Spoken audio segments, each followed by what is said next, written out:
La gastronomie de nos outre-mer est à Saint-Ouen. Tropic Marché réunit les produits locaux et spécialités des Antilles, Guyane et Réunion.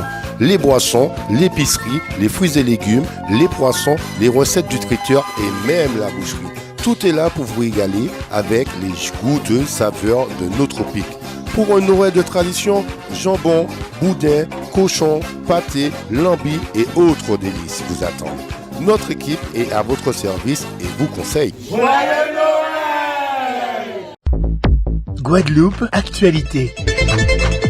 20 fois repoussé, le chantier de la déviation de l'Aboucan devrait commencer début 2024. Si quelques travaux de terrassement avaient déjà été effectués, les opérateurs se sont heurtés à des contraintes techniques et financières. Le projet est complexe et consiste en la réalisation d'une 2x2 voies de 3,79 km entre les zones d'activité de Jola à Lamentin et Nolivier à Sainte-Rose. Il implique le franchissement de la Grande Rivière à Goyave et donc la construction d'un viaduc de 210 mètres de long.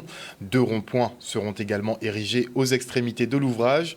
Coût total de l'opération, 100 millions d'euros, soit 20 millions de plus que le budget initial. Les 4 marchés ont d'ores et déjà été attribués et la livraison est prévue en 2027 si tout le monde tient ses engagements, ce qui n'est pas gagné.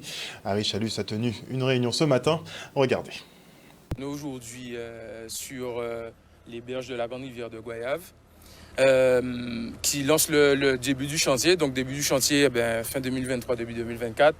Pour une livraison au maximum lorsque, suivant les directives de l'exécutif, on met l'accent pour pouvoir finir très rapidement le chantier avec un objectif de la fin 2026. Tous les marchés aujourd'hui ont été attribués. Il reste juste 2 notifications. L'ouvrage est attribué, la route après l'ouvrage vers Sainte-Rose est attribuée, avant le pont du côté du Lamentin est attribué, et aussi les déviations qu'a parlé l'ingénieur concernant Nolivier giratoire. C'est de 85 millions. Aujourd'hui, nous sommes à plus de 100 millions de travaux. Les choses ont augmenté. Mais là, maintenant, comme je l'ai demandé aux entreprises, c'est de ne pas s'arrêter et de penser aux Saint-Rosiens, aux Déhésiens qui souffrent, de manière à ce que nous puissions livrer ce gros chantier. C'est le plus gros chantier de la Guadeloupe aujourd'hui. Donc, je crois qu'il y a 5 marchés, déjà. 5. M3, M4, M5, M6. Donc 4 marchés. 4 marchés. Les 4 sont attribués aujourd'hui. La balle est dans le camp des entreprises. On se félicite que ces marchés ont été attribués et que la plupart des entreprises de TP ont eu des marchés dans le cadre de ce projet-là. Donc, quand le président annonce qu'il faut que les entreprises puissent travailler, on lui dit qu'on sera au rendez-vous. Parce que nous étions dans l'attente, au risque de voir que certaines entreprises allaient licencier du personnel, faute d'activité. Là, on se félicite, que je le redis encore, et puis je me répète peut-être, c'est que ces chantiers vont enfin démarrer. Nous qui habitons Sainte-Rose, on sait que les travaux ont commencé depuis tantôt. Sauf que on a le sentiment des fois que nos populations veulent, j'allais dire, des produits finis, alors qu'avant de faire un produit fini, il y a des travaux, il y a des administrations à mettre en place. La deuxième chose que je voudrais dire, c'est qu'on a proposé au président que tous les plans qu'on a vus ce matin soient exposés à mairie de Sainte-Rose et de façon à rendre, là encore, visible pour que les Sainte-Rosiens s'approprient ces 100 millions de travaux. Et la troisième chose que nous allons décider, c'est que notre direction des services techniques participera dorénavant à toutes les réunions de chantier pour que la ville de Sainte-Rose soit informée des avancées des travaux. Vous avez vu, je ne parle pas d'aléas, moi, parce que c'est trop facile de parler d'aléas alors qu'on est dans une démarche de succès, de réussite à la ville de Sainte-Rose. On attend de voir. Et 13 ans après le début des échouages massifs de sargasses sur nos côtes, nous ne savons toujours pas quoi faire de cette ressource.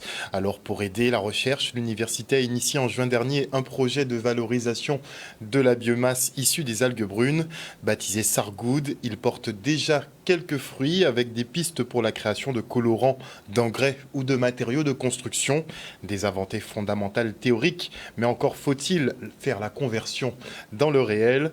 Alors pour optimiser leurs chances, les équipes de Lille font appel à l'expertise de pays comme le Brésil, déjà bien avancé en termes de transformation. Des travaux restitués ce matin à la faculté des sciences. Regardez. Beaucoup de résultats théoriques. Nous avons avancé sur la connaissance fondamentale de la matière sargasse. Donc, on a eu des résultats encourageants en termes de colorants, en termes d'engrais, en termes un peu de matériaux pozzolaniques, c'est-à-dire qui peuvent complémenter le ciment, des matériaux de construction. Mais sur beaucoup d'avancées fondamentales théoriques et là on est en marche pour l'avancée sur la partie pratique pour monsieur, madame, tout le monde, savoir qu'est-ce qu'on peut faire avec ça. Alors, matériaux très compliqués parce qu'en fait, vous savez, on a plusieurs arrivages et en fait, l'arrivage qu'on aura le matin sur une plage en Guadeloupe ne sera pas le même qu'on aura à midi sur une autre plage en Guadeloupe. Donc, matériaux très divers, très difficile à caractériser de par sa diversité de provenance. Et après, c'est quand même un matériau qui semble quand même prometteur sur pas mal d'applications sur ce matériau. Lors de nos échanges, en fait, ils ont trouvé un pouvoir anticorrosif par rapport à la sargasse. Or, nous, on a l'impression sur le terrain que lorsque la sargasse arrive, ça abîme le matériel. Vous voyez, là, et après, nous, on s'est dit, pourquoi ne pas faire une peinture pour protéger le bois et puis les autres matériaux. Et du coup, en fait, on essaie de mettre un peu d'histoire en fait, dans tous nos produits. Alors, comment ça se passe? Nous, on sait que nos anciens, ils mettaient, par exemple, une branche de patchouli dans l'armoire pour chasser les mites. On sait que nos anciens utilisaient le roucou aussi pour protéger la peau et protéger les matériaux. Le roucou aussi, c'est un colorant.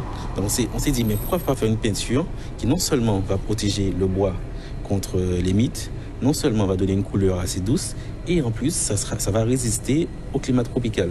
Et donc, on a réfléchi comme ça et on a essayé de formuler plusieurs produits, plusieurs peintures avec l'extraction de sargasse, plus des pigments végétaux, donc là, le roucou, et plus aussi le pouvoir du patchouli qui permet de faire résister contre les attaques d'insectes. Nous avons collaboré avec des collègues du Brésil, toujours. Et en fait, on a eu des études qui se sont complétées, ils nous ont apporté des enseignements. C'est surtout qu'on a vu quel était le panel de manipulation qu'ils avaient et en fait voir ce qu'on peut faire en complément et en fait avoir une connaissance totale de la matière. Voilà.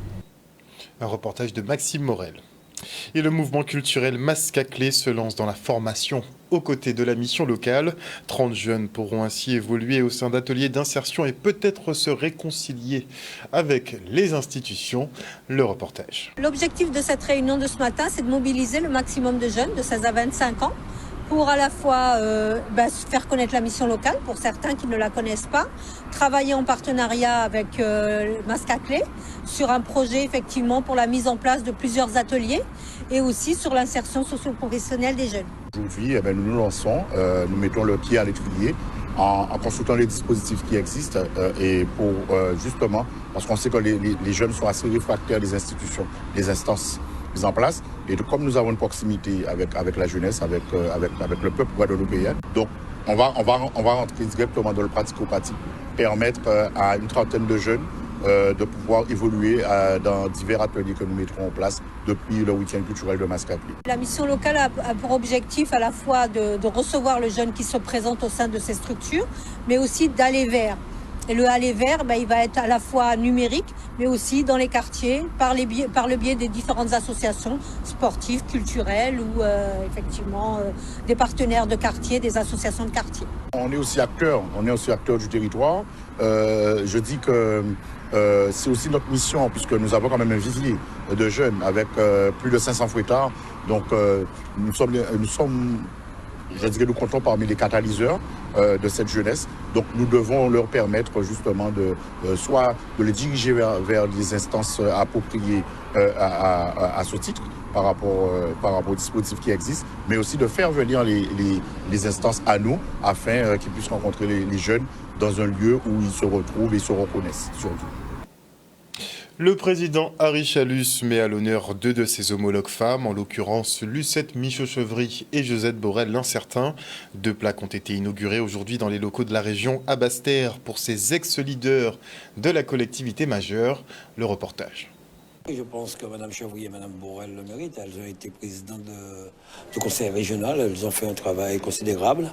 Et profiter effectivement de la présence de Mme Borel, qui est encore conseillère régionale, pour moi, c'était l'idéal, le moment de le faire en cette fin d'année où nous avons eu des moments tragiques, des tragédies qui ont vraiment bousculé la région Guadeloupe. Donc, pour moi, c'était normal et elle le mérite. Une émotion intense et un honneur que je devrais donc, comment je dirais, respecter, accompagner pense que le président Chalus a fait quelque chose d'exceptionnel, chose que je n'attendais pas. Donc aujourd'hui, c'est un grand merci que je voudrais lui dire et dire un grand merci aussi à sa majorité. Vous imaginez que c'est pas simple pour moi de parler de Lucette Michaud-Chevry parce que c'était ma mère et que malgré, maintenant ça fait 2 ans, elle me manque toujours autant. Mais je trouve que le président, en donnant à la salle de direction le nom de Lucette Michaud-Chevry, je crois qu'il a voulu aussi, vis-à-vis des collaborateurs, parce qu'il y en a encore beaucoup qui ont travaillé avec elle, montrer comment cette salle était importante pour elle. Ma mère a occupé, vous le savez, beaucoup de responsabilités. Je pense qu'il y a 2 postes qui ont compté dans sa vie. C'est celui, bien évidemment, d'être maire, mais aussi d'être président de la région Guadeloupe, parce que pendant ces 12 ans, les Guadeloupéens savent combien elle s'est investie pour son pays, combien elle a permis à ce que la Guadeloupe soit reconnue au plan national, au plan international. Et donc, ce lieu où elle prenait toutes ses décisions, je pense que c'est très bien. Et je suis très fière, c'est dommage qu'elle ne soit pas là, que cette salle puisse porter le nom de Lucette Michaud-Chevry. 45 enfants issus des quartiers difficiles de Capesterre-Belle-Eau ont reçu aujourd'hui la visite du Père Noël, qu'il faut le dire, est souvent aux abonnés absents. Regardez. Aujourd'hui, c'est la journée de la solidarité et c'était important pour nous que de rassembler des enfants des quartiers de Capesterre, pas seulement de Sarre-la-Sonne, mais un petit peu partout de Capesterre, de façon à recréer les liens de solidarité, d'entente, de partage. Ce sont des valeurs qui se perdent.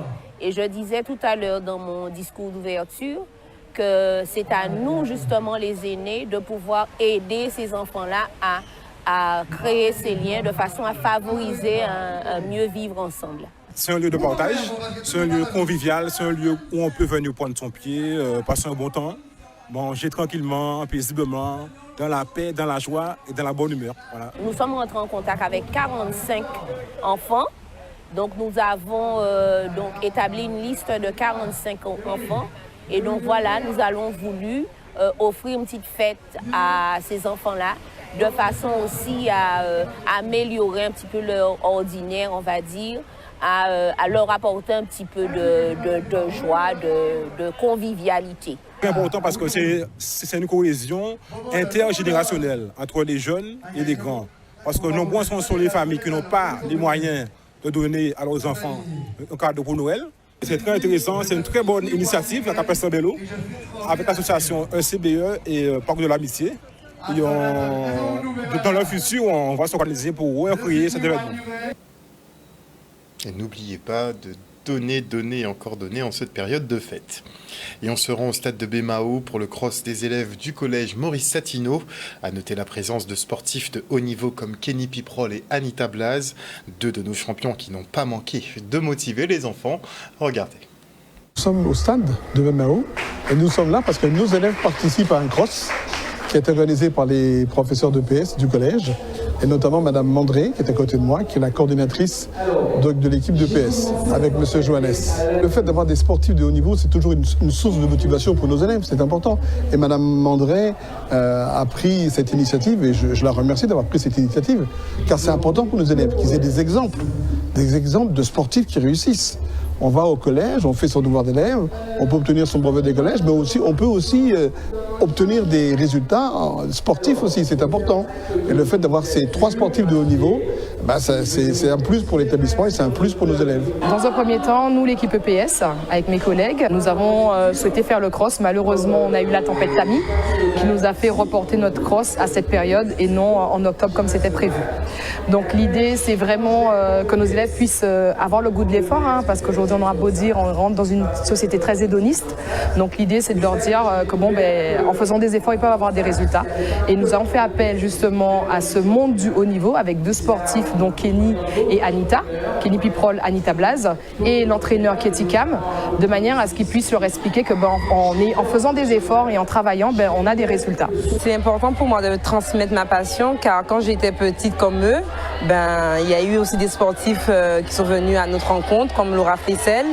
Et c'est aussi grâce à elle que je fais de l'escrime, parce que j'ai commencé l'escrime par rapport à ma sœur, mais aussi Laura Flessel était une source d'inspiration. Pour moi, c'était vraiment important de venir à leur rencontre, surtout à Bémao. Et comme je suis une Bémaotienne et que je suis en vacances en ce moment, même si c'est pour un court terme, mais je suis très contente d'être ici aujourd'hui. Les enfants, franchement, ils étaient très sympathiques, ils étaient à l'écoute et aussi ils posaient des questions, ils étaient vraiment intéressés. Et de nos jours, je trouve que les enfants sont de plus en plus intéressés par les sportifs ou autres. Et franchement, c'est quelque chose de très bien. De retour sur le plateau, nous recevons maintenant le maître chocolatier David Vigneault. Bonsoir Monsieur Vigneault. Bonsoir.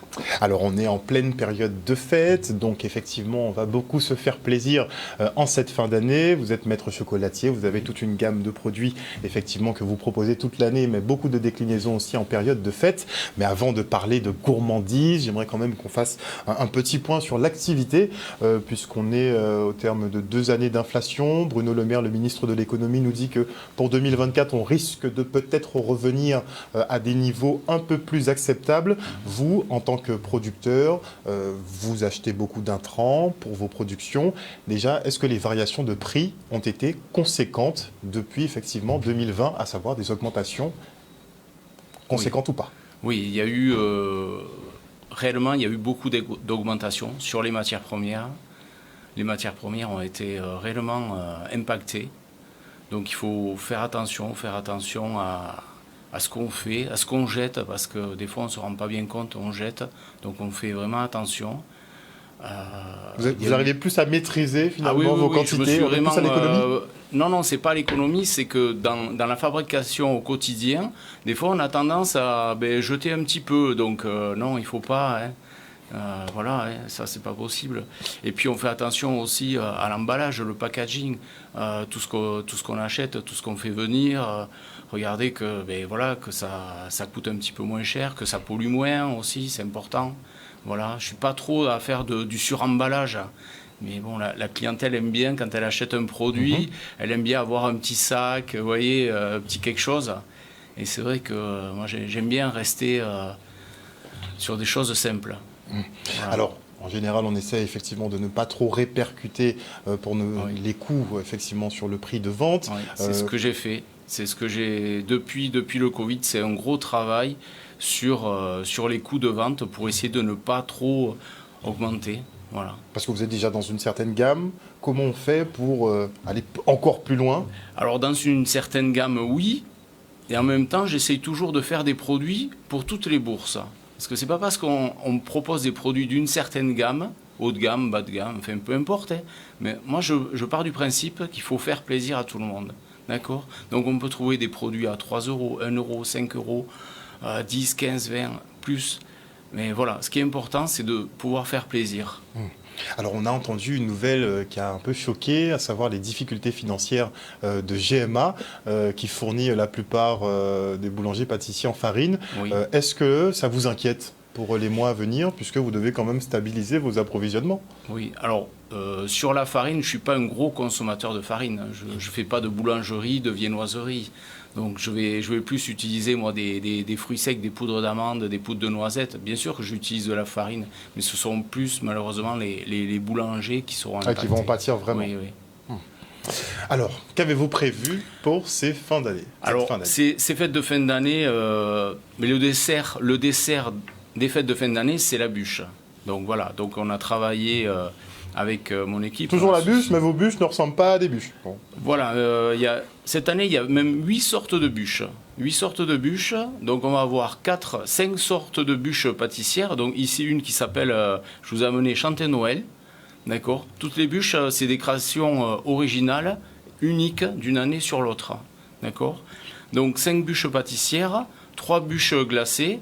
Les bûches glacées, je peux en parler, on va retrouver un vacherin avec une glace, enfin un sorbet framboise litchi, un sorbet melon agrumes, quelque chose de très frais, très, très sympathique, voilà, qui est accompagné avec un petit sachet avec des petites meringues. Donc, comme ça, vous pouvez rajouter vos petites meringues sur votre assiette. On a aussi une bûche glacée profiterole avec une sauce chocolat. On a aussi un traîneau avec plein de boules de sorbets, différents sorbets, et les bûches pâtissières. Donc ici, Chanté Noël, un biscuit croustillant, biscuit vanille, moelleux à la vanille. Quelque chose qui est nouveau, je me suis amusé à travailler l'ananas Victoria. Donc on a pris des ananas Victoria, on les a fait rôtir avec de la vanille, tout ça pour concentrer le goût. Et on en a fait une compotée, un coulis qui se retrouve à l'intérieur. Dessus, vous avez une mousse vanille. Et pour finir, tout au-dessus, là, c'est une chantilly à la citronnelle. J'ai fait infuser des branches de citronnelle dans de la crème, et on a fait une chantilly. Voilà. Donc c'est quelque chose de frais. Et cette bûche, elle s'appelle Chanté Noël. Donc il y a d'autres bûches, le traîneau du Père Noël, les sapins, mon petit village, voilà. Donc il y a les bûches et aussi il y a les mini gâteaux. Vous voyez. Donc ça aussi, ce sont des pâtisseries exceptionnelles, uniques. Uniques pourquoi? Parce que ce sont des recettes spécialement pour ces fêtes de fin d'année. Donc on va retrouver du chocolat, on va retrouver de la framboise, du citron, du café, du praliné, accompagné de fruits exotiques. Voilà. Donc ça, je vous ai amené tout ça. Vous allez pouvoir juger par vous-même. Enfin, votre palais va pouvoir juger. On sent vraiment maintenant que les maîtres effectivement cuisiniers, comme on dit, oui. Se concentrent beaucoup maintenant sur le visuel. On mange plus avec les yeux maintenant qu'avec la bouche. Tout est important. Moi, j'apporte beaucoup d'importance sur la qualité du service. Déjà, quand vous rentrez dans un lieu, il faut être accueilli. Voilà, le lieu il doit être accueillant, joli, propre. Les hôtesses ou les... je parle des hôtesses parce qu'en particularité, il n'y a que des hôtesses dans la maison de David Vignoux. Effectivement. Voilà, mais bon, on vous pourquoi accueille. Pas d'hommes d'ailleurs pourquoi pas, bien sûr, il n'y a aucun problème. Voilà. Donc il y a cette partie, et puis il y a la partie produit où, oui, on va faire des choses épurées, simples, avec du goût, visuellement qui sont, pour moi, elles sont simples. Voilà, il n'y a pas trop de chichi dessus.